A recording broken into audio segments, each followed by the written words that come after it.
The next bill on the calendar for today is House File 844.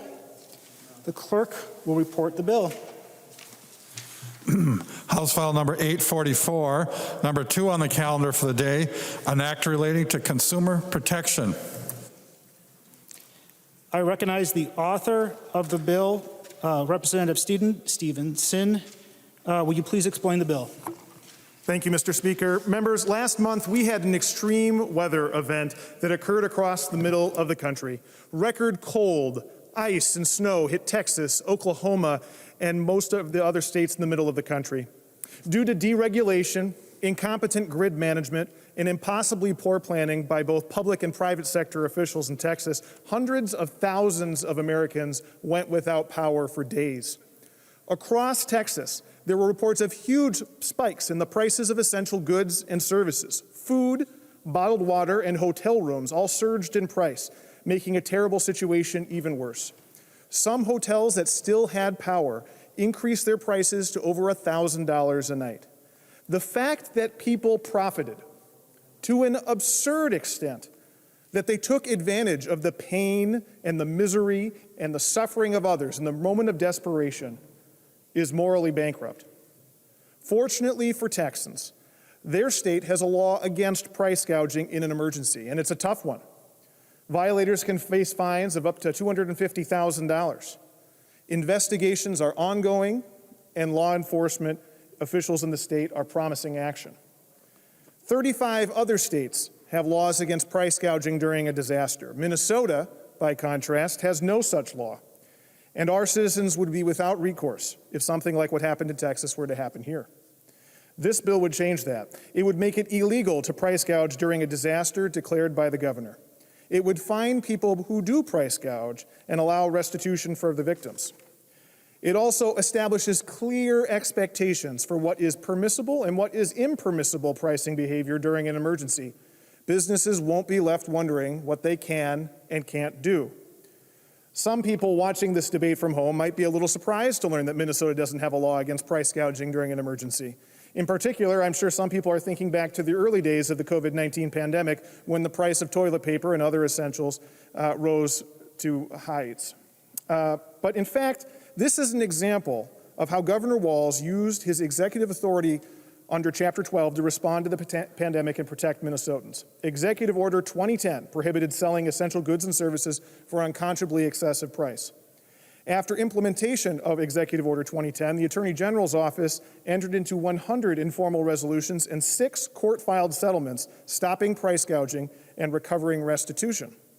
I'm glad that the Governor and the Attorney General were able to use the authority vested in them through the operation of Chapter 12 to protect Minnesotans. But I also take seriously the criticisms of my friends on the other side of the aisle that we here in the legislature should be doing the hard work of policymaking, that we should be seeking to review and revise the governor's executive orders. So in the Commerce Committee, we took a hard look at Executive Order 2010. I talked to my fellow committee members and stakeholders about what worked well and what could have gone better. In particular, I had long and extensive conversations with the Minnesota Retailers Association about how we could put together a price gouging law that protects both Minnesota consumers and works for businesses. And I'm pleased to tell the body that the retailers support the bill that's before you today. You know, one thing I love about living in Minnesota is that when disaster strikes, we really take care of each other. It never fails. Whether it's as simple as helping a stranger out of a ditch after a bad snowstorm, or the people in my district who made hand-sewed face masks for healthcare workers when we had PPE shortages last spring, Minnesota is full of good people with big hearts. And that extends to our business community. I really believe that the vast majority of businesses in Minnesota would never engage in this kind of behavior. They want to be, and in fact are, good members of our community. But the fact that few people in Minnesota would price gouge doesn't mean that there shouldn't be accountability for those that do.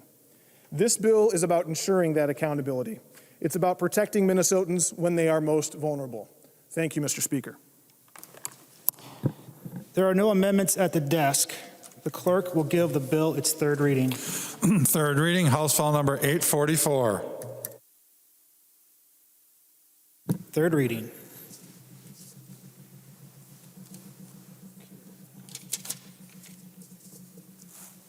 The representative from Anoka, Representative Scott.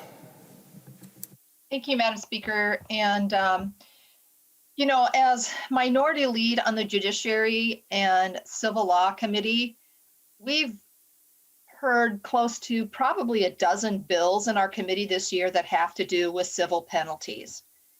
But this bill we did not see. And in subdivision 3, there's an entire section in this bill that deals with civil penalties that would be assessed to businesses for violation of this bill should it become law. And so with that, Mr. Speaker, nothing against the bill or the bill's author, but this bill skipped a committee. And therefore, Mr. Speaker, I move that this bill be re-referred to the Judiciary and Civil Law Committee. Thank you, Mr. Speaker. Representative Scott recommends that the bill be re-referred to, didn't catch what she said. Committee on Judiciary.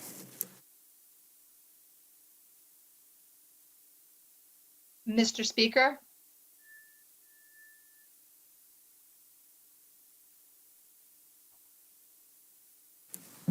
Representative Scott. I would like to request a roll call on that. Thank you. A roll call has been requested. Members, a roll call has been requested. I do see 15 hands. There will be a roll call. Yeah, actually got 15 hands in the chamber. Any further discussion? Any further discussion?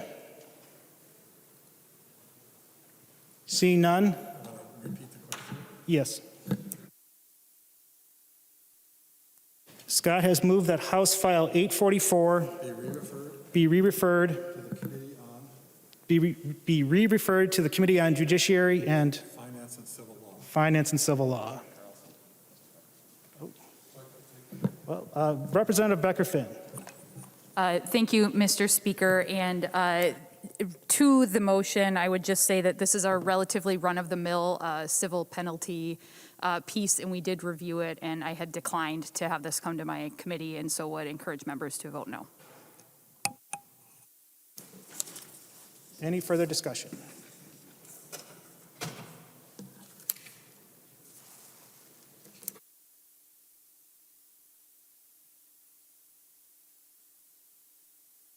Mr. Speaker, Yes, please identify yourself. Representative Scott. Representative Scott. Thank you, Mr. Speaker. And, I suppose you could classify some of the other bills that came to our committee for this same reason as run-of-the-mill civil law or civil penalties. And so, members, I encourage a yes vote on this. Let's follow the process. Thank you, Mr. Speaker.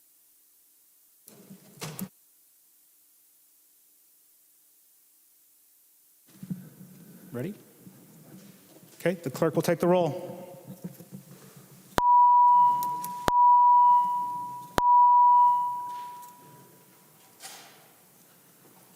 Somehow I got questions coming from all over. I know.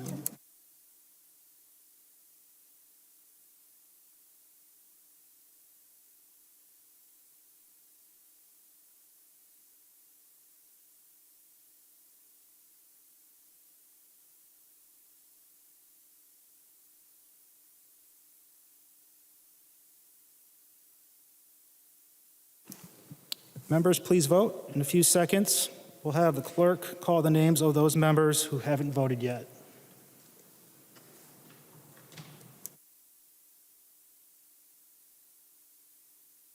Okay, the clerk will call the names of all those members who haven't voted yet.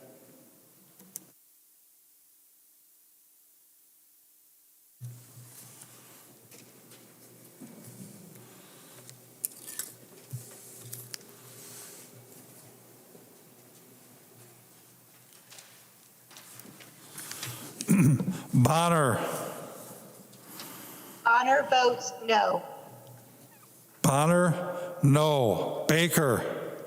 Baker votes aye. Baker, aye. Carlson. No? Carlson, no. Daniels. Daniels votes aye. Daniels, aye. Davids. David David's aye. David's aye. Gomez. Gomez, no. Gomez, no. Grossel. Russell, aye. Grossel, aye. Gruenhagen. Gruenhagen, aye. Gruenhagen, aye. Hamilton. Hamilton, aye. Hamilton, aye. Hausman. Houseman, no. Hausman, no. Heinrich. Heinrich, aye. Heinrich, aye. Heinzman. Heinzman, aye. Heinzman, aye. Kresha. Grisha, aye. Kresha, aye. Mariani. Mariani, no. Mariani, no. Mason.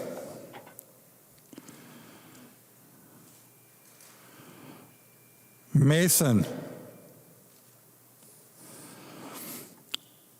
Murphy. Murphy, no. Murphy, no. Nash. Nash, aye. Nash, aye. Pearson. Pearson, aye. Pearson, aye. Pinto. Pinto, no. Pinto, no. Pryor.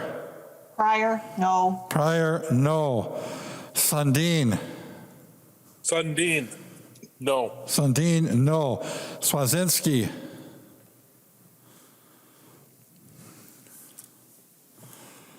Swazinski. Vang. Swazinski, Vang, no. Vang. Vang, no. Vang, no. Mason. Mason, no. Mason, no. Swazinski. Swazinski, aye.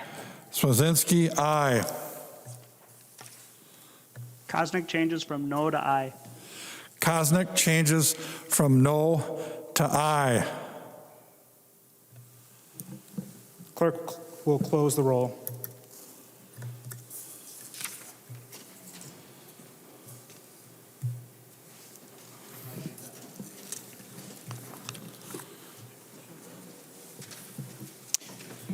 By a vote of 63 ayes and 70 nays, the motion does not prevail. The representative from Otter Tail, Representative Rasmussen. Thank you, Mr. Speaker. I want members to know that the bill before the House today is opposed by the Minnesota Grocers Association and is opposed by the grocers for good reason. From day one of the pandemic, our grocers stayed open. They worked around the clock to bring food and essential goods to our communities. They made investments in plexiglass shields for cashiers and undertook new cleaning protocols for customers and employees. They reserved special hours for seniors so that our seniors could shop safely. Due to supply chain issues and increased demand, our grocers faced empty shelves and a shortage of key goods. Grocers worked hard with their distributors and their suppliers to get their customers access to these key goods. Sometimes the cost of the goods increased due to increased costs further down the supply chain, or having to switch to a new supplier or a new brand. This was not price gouging, but a simple economic reality. In the district I represent, the grocers' customers are not simply customers, but are also neighbors and friends. They did not price gouge their neighbors and friends. A year ago yesterday, Executive Order 2010 was issued, which gave the Attorney General's office the power to investigate and prosecute price gouging complaints. The Attorney General launched a media campaign to solicit these complaints. Over the last year, the Attorney General received about 2,400 complaints. Let's put that number into context. There are more than 4.3 million adults in Minnesota. According to the Federal Reserve, the average U.S. consumer has about 70 transactions per month. Over the course of 12 months, that is about 3.6 billion transactions by Minnesotans, many of which were for essential items covered by this executive order. Out of billions of transactions, the Attorney General got 2,400 complaints of price gouging this last year. After investigating each of those 2,400 complaints, the Attorney General's office took formal court action in 6 cases. Let me repeat that. Out of billions of transactions this last year, during an unprecedented pandemic, the Attorney General took formal court action in only 6 cases. While the number of complaints was relatively minuscule, it still created serious operational burdens on our grocers. In response to the Attorney General's investigations, they were tasked with providing over 6 weeks of invoices to prove that they were not price gouging in the middle of this crisis, as they worked to stay open and get their customers the goods they needed. Several of the Attorney General's complaints brought the Attorney General's office all the way back to the farm. These investigations involved an exhaustive amount of paperwork and man-hours. The Grocers Association testified that small family-owned rural stores and ethnic markets were hit hardest by these investigations. They don't have corporate legal departments or sophisticated inventory systems to respond to AG complaints. In addition, the bill before you would set a cutoff for price gouging at 30%. If a retailer increased the price of toilet paper by 31%, they could face a fine of up to $1,000 per transaction. If a hotel increased the price of a hotel room from $100 per night to $131 per night, they could face fines. These changes in prices could simply reflect changes in week-to-week pricing strategy, not a price gouging scheme. In addition, the natural gas and energy price spikes that we have realized and that were mentioned can and are already being investigated by state and federal authorities.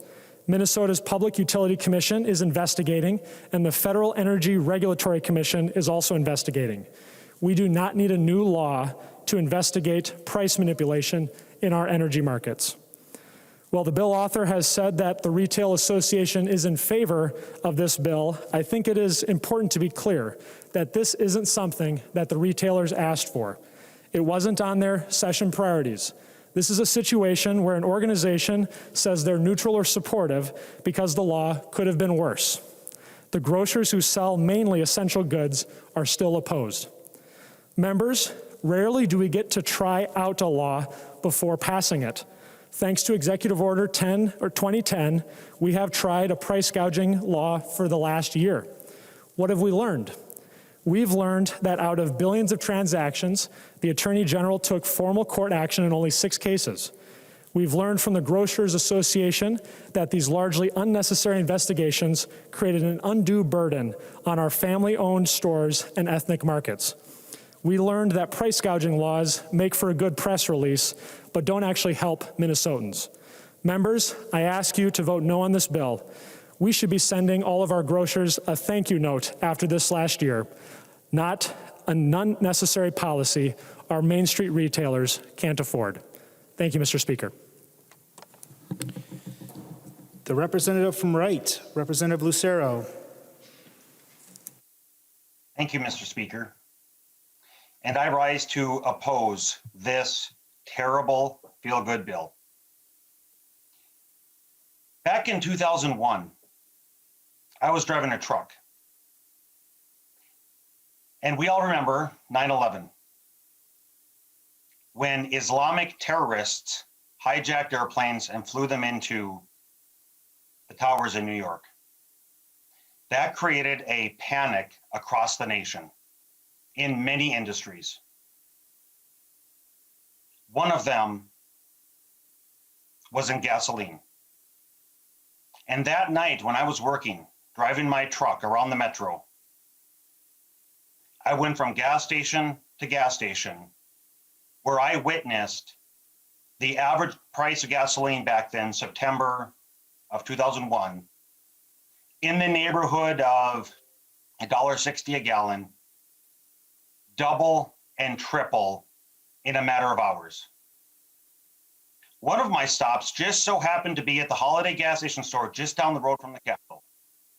And I remember very vividly that night trying to get into the gas station, but the line was many blocks long, and it took a long time for me waiting in the line to get into the gas station. Why?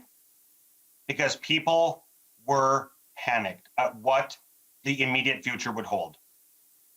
And in response, retailers, in this case, gas station owners, increased their price. And they did so in response to market forces, the age-old reality of supply and demand. They didn't do so because they were trying to price gouge. They didn't do so because they were immoral. They didn't do so because they were greedy. They did so because of the reality that a crisis was happening and they needed to respond. If they did not increase prices, what would happen is supply would run out much faster. When supply runs out quickly, then nobody is able to get anything, and that's regardless of the supply. This is a terrible bill. It doesn't recognize reality. We should not allow the Attorney General to go after and persecute small business owners who are simply responding to reality. Another example I can think of off the top of my head, unexpected, unanticipated laws of supply and demand. Over this weekend, I read an article that, well, I'm sure all of us or many of us have seen the articles coming out of the abysmal failure of the Biden administration, the crisis happening on our border. And I have an article here in front of me that the Biden administration is spending $86 million on hotel rooms for illegal families. I saw another article this weekend that says that the Biden administration is considering flying those illegal aliens to states near the Canadian border. Well, guess where that is? That's Minnesota. So we might see a spike in the demand, if this actually happens, for hotel rooms. Now, the laws of supply and demand, if the prices have to go up in response to the Biden administration complete and utter abysmal failure, having to spend taxpayer dollars to house illegal aliens up here in Minnesota, having flown them from the South, that isn't going to be the result of immoral price gouging, trying to hurt others. It's going to be, again, in response to the age-old reality of supply and demand. We need to recognize this reality. And as I read the bill language here, abnormal market disruption, essential consumer good and service. Well, in my first example, gasoline would certainly be considered an essential consumer good or service. And abnormal market disruption, well, I think we would consider terrorists, Islamic terrorists, hijacking airplanes, slamming into buildings to be an abnormal market disruption. When I see here a seller, well, the seller is most certainly our retailers or gas stations. Unconscionably excessive. Well, the price of doubling and tripling. So gasoline, I remember that night between $3 and, if I recall correctly, I saw it upwards of $6. I think that was in Forest Lake. The Forest Lake Holiday gas station store back then. What would that be? That's 20 years ago now. 20 years ago, there were, and Representative Detmer might remember this, there were two Holiday gas station stores right across the street from each other. And that one, I think, was $6. Members, we certainly do not want, again, an attorney general to go after those to abuse authority and to persecute our retailers for the reality of what's happening in a crisis. And again, the takeaway is, in the law of supply and demand, if the market is unable to raise the price in a response to an increased demand when there's a finite supply, that will only result in exhausting the supply faster, with the consequence that consumers will be left with nothing. Members, please vote no to this bill. Thank you. The representative from Hennepin, Representative Long. Thank you, Mr. Speaker. I rise in support of Representative Stevenson's bill today. And Representative Stevenson mentioned the recent weather patterns that we saw over the President's Day weekend, the remarkably cold polar vortex and some of the impacts that those had. It also had an extreme impact in natural gas prices across the country and including in Minnesota. We saw them spike to a level that we really haven't seen in decades. And we're learning now that this is going to result in a really staggering impact to ratepayers of between $250 and $500 per household. We heard in our committee testimony from the New Ulm Municipal Utility that their costs in January for their natural gas bills were $700,000. And in February, their bill was over $7 million. So a really extraordinary impact on the price of our communities. In Two Harbors, residents have already seen $500 increases to their bills. And we don't know yet whether or not there was price gouging involved in this situation, but Senator Tina Smith has called for a federal investigation into price gouging from this incident. And I was happy to sign on to a letter from Representative Stevenson in support of these actions from Senator Tina Smith. It was mentioned just a couple of speakers ago that there are investigations going into this price gouging, and that's true. But we had Attorney General Ellison in front of the Climate and Energy Committee testify that the bill that Representative Stevenson is authoring today would have been very useful authority for this particular circumstance if he had had this authority in place to be able to investigate potential price gouging related to these incredible spikes in natural gas prices. So we know that there are problems that come up, and we know that there are actors who try to take advantage of those problems to the detriment of Minnesotans and to the detriment of Minnesota consumers. And having laws like the ones that Representative Stevenson has introduced today could protect consumers from some of the severe price shocks that we are seeing from natural gas bills that are happening this month and will continue to happen throughout this year. So I want to thank Representative Stevenson for authoring this bill, and I'm proud to support it today. Thank you, Mr. Speaker. The representative from Sherborne, Representative Novotny. Thank you, Mr. Speaker. Would the author rise for a question? He will yield. Thank you. My question in two parts. How arbitrary is the investigations into these complaints going to be? In the second part, would this apply to airline tickets? Representative Stevenson.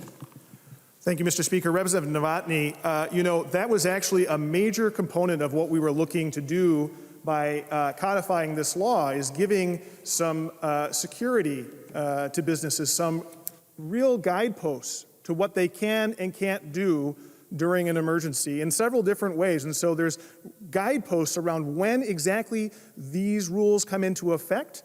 And there is a safe harbor in place that shows that if you're under 30% of an increase, that's the number that Representative Rasmussen was referring to, that 30% increase creates a safe harbor. If you're within that 30%, it's not price gouging. If you're above 30%, that doesn't mean it's price gouging. It's not a black and white line below yes, or below no, above yes. That safe harbor, when you get above that, then we have to go and look and see, is this price gouging? Is it caused perhaps by supply chain issues, as was discussed, in which case it's not price gouging. So it is not an arbitrary factor at all. In fact, we've created a structure here to protect businesses, and that was a big part of the discussion that we had with the retailers and others. As to your question about airline tickets, I do note that the bill does, under Section 1, Subdivision 1, C on line 1.15, essential consumer good or service means a good or service vital and necessary for the health, safety, and welfare of the public. And then there's an including without limitation here. So I do see transportation is listed on that list. So I would say very potentially yes.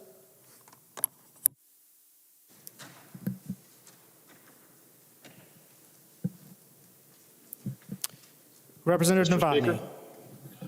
Thank you, Mr. Speaker. That'll be all. The representative from Traverse County, Representative Backer. Yeah, Mr. Speaker, members, thank you very much. This bill really should be renamed the bill that would eliminate supply. There's several on the House floor that does not remember in 1973 when we had oil situation where our prices, gas prices went so, the supply went low because the gas prices were capped. As a small business owner, the challenge that this bill has is it assumes small business owners are bad actors. If you're an owner of a convenience store, you buy supply. You do not control the price of those goods. And all this will do is eliminate supply because supply demand will determine what the price will be. We heard earlier on the floor how many small businesses work so hard to find ways to lower prices. And that's the problem with this bill. We would have then an attorney general who has no idea how to run a small business, how to keep customers happy, controlling and going out and saying, hey, you did something wrong. We saw that earlier this year with what happened with our attorney general going after small businesses, restaurants and stuff quite wrongfully. And all this does is gives way too much power for one office to go after small businesses wrongly. And then because of their lack of expertise, an office will be saying, hey, this is too much, this isn't right. So at the end of the day, we're going to eliminate supply, which will cause additional hardship. And again, I just cannot support a bill that makes an assumption that small businesses are the bad actors, with which they don't control all the variables of that product that comes into their hands that they sell. So, Speaker and members, I would ask you to not support this bill that would eliminate supply when supply is most needed. Thank you, members. Any further discussion to the bill? Representative O'Driscoll. Thank you, Mr. Speaker. Members, one of the things that we know that emergency situations or pandemics or other unknowns drive, and that is fear.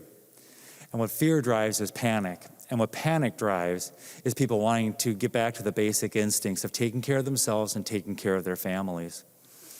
Having come from a family that's been very actively involved in law enforcement and public safety over the years, I think back to the community that I grew up in and the times that we had some situations that had occurred where we didn't expect bad weather, we didn't expect tornadoes, we didn't expect a mill to blow up on Memorial Day and take lives. We didn't expect any of these kinds of things.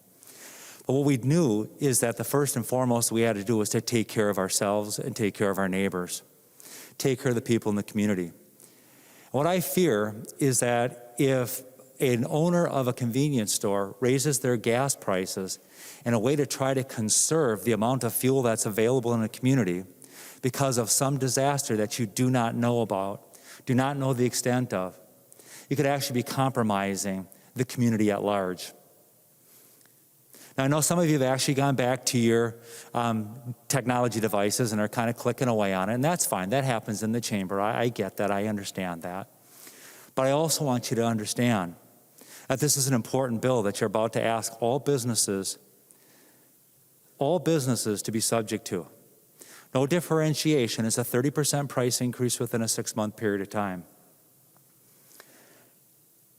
If a fire truck can't get to a fire because it doesn't have fuel, if an emergency vehicle can't get to the scene to take care of people who have had a heart attack to transport them to a hospital, or other public safety related issues are not able to be resolved, what have we accomplished? What have we accomplished with price increases? Or having to worry about, gee, if prices go up, is this going to be considered gouging? Supply and demand chains get affected every day by market forces. If you've watched, the price of crude oil has come down about $5 a barrel in the last 3 trading days. Now, there may be a few of us wonky people in this chamber that watch that kind of stuff, and I'm one of them. Why? Why did they go up? Because we had to idle a number of wells and a number of refineries. Why? Because of where the supply was based on demand. And as a result of that, prices went up when it looked like there was going to be an increase in demand, the economy was going to be moving. As soon as we saw that that was a false start at this point, what did we do? We stepped back, and what did we do? We saw prices fall. Now, if something costs $1 and it goes up to $1.35, that would actually fit within the parameters of the bill that Representative Stevenson is bringing forward. Anyone who's involved in the supply chain for housing knows that there is a national shortage right now for roof sheathing, for 2x4s, for other products and materials. As a matter of fact, this weekend I was just visiting with a couple of my friends who are buyers for major companies. They said we are seeing some price increases coming through the supply chain. Why? Because of the inability to be able to get the amount of product that is needed and demanded in the marketplace. Another supply issue. Many of you probably have heard that auto manufacturers are idling their plants. Why? Because of a shortage of chips. Again, supply and demand has a large impact on what happens. As I started out, fear of the unknown drives panic. Panic drives people back to their basic instincts of survival.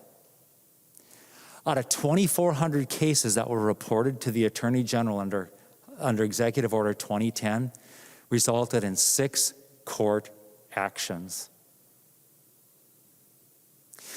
This bill operates from a premise, members, that you are guilty until proven innocent, that you do not have any kind of a relationship with your customers other than to take full advantage of them, get while the getting is good, and that there would never ever be a sense of repeat business or doing the right thing in your community.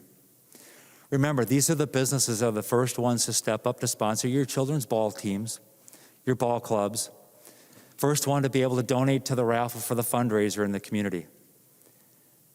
I don't believe that that's what the businesses are trying to do. Members, please vote no. This is a bill that has a problem looking for a solution. No, it's a solution looking for a problem. Thank you, Mr. Speaker. The representative from Hennepin, Representative Katiza-Wattoon. Thank you, Mr. Speaker. And I wanted to respond to a couple of the comments that I had heard throughout this debate. I don't think that the assumption here is that businesses are bad actors and are looking to take advantage of Minnesotans.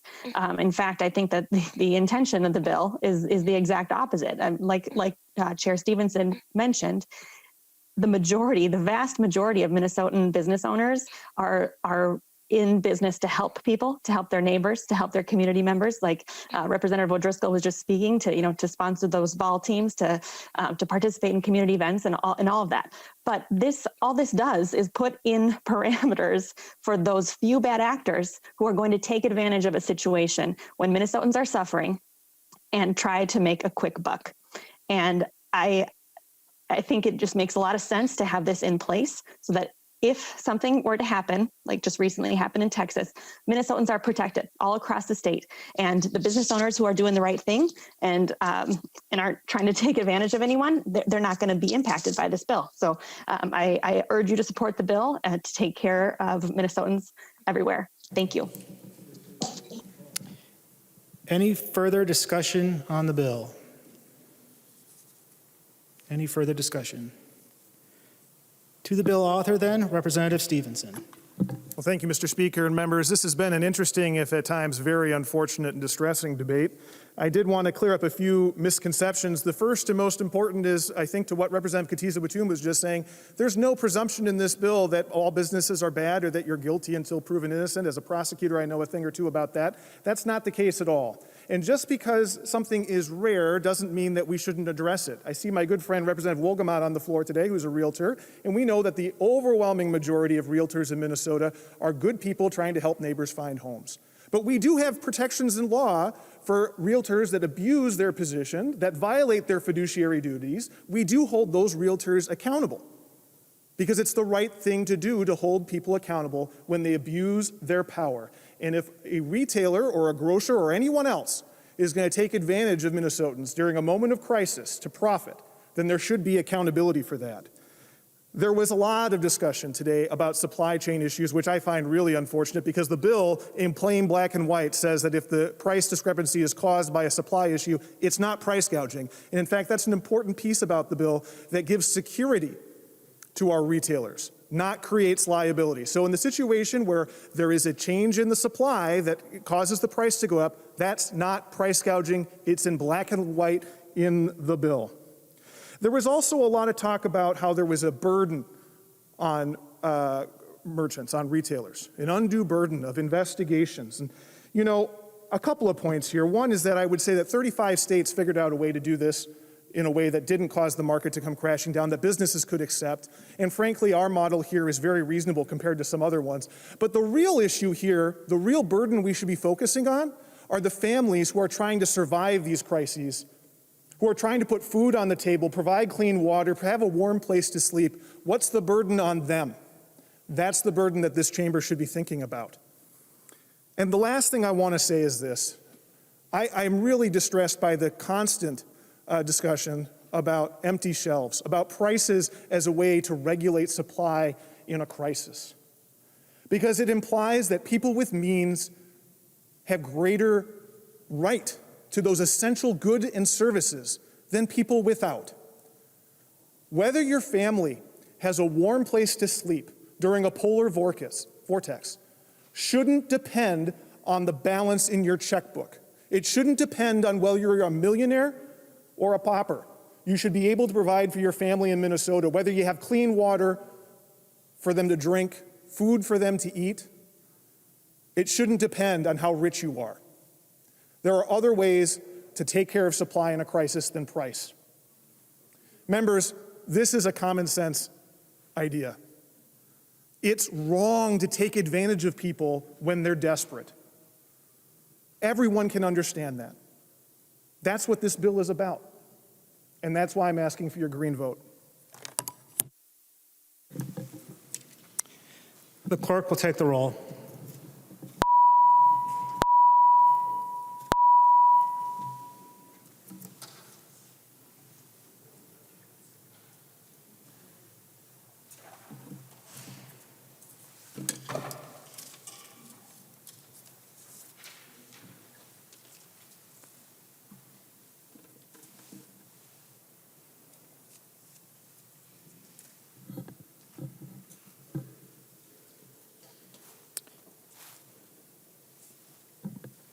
Once again, your friendly reminder for those members that are voting remotely, please vote. Please vote.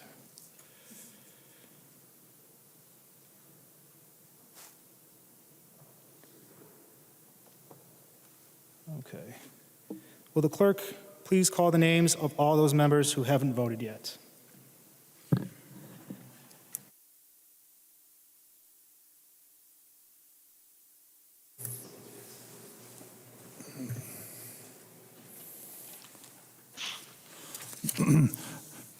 Baker. Baker, no. Baker, no. Carlson. Carlson, yes. Carlson, aye. Daniels. Daniels, no. Daniels, no. Davids. Davids, no. Davids, no. Gomez. Gomez, aye. Gomez, aye. Grassel. Russell, no. Grassel, no. Gruenhagen. Gruenhagen, no. Gruenhagen, no. Hamilton. Hamilton, no. Hamilton, no. Hausman. Hausman, aye. Hausman, aye. Heinrich. Heinrich, no. Heinrich, no. Heinzman. Heisman, no. Heinzman, no. Cleavorn. Cleavorn, aye. Cleavorn, aye. Creshaw. Grisha, no. Creshaw, no. Mariani. Mariani, aye. Mason. Mason, aye. Mason, aye. Murphy. Murphy, aye. Murphy, aye. Nash. Nash, no. Nash, no. Pearson. Pearson, no. Pearson, no. Pinto. Pinto, aye. Pinto, aye. Pryor.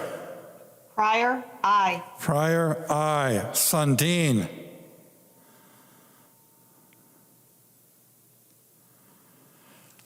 Sundin. Swazinski. Zinski, no. Swazinski, no. Vang. Vang, aye. Vang, aye. Sundin. Okay.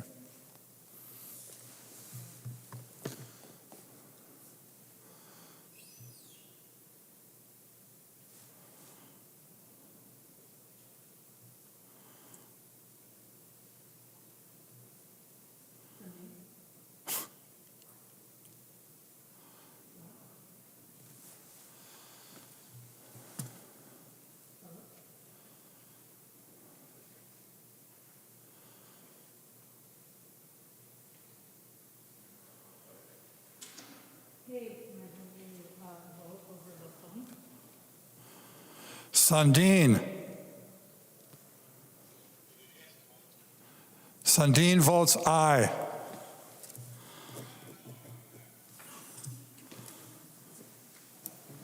The clerk will close the roll.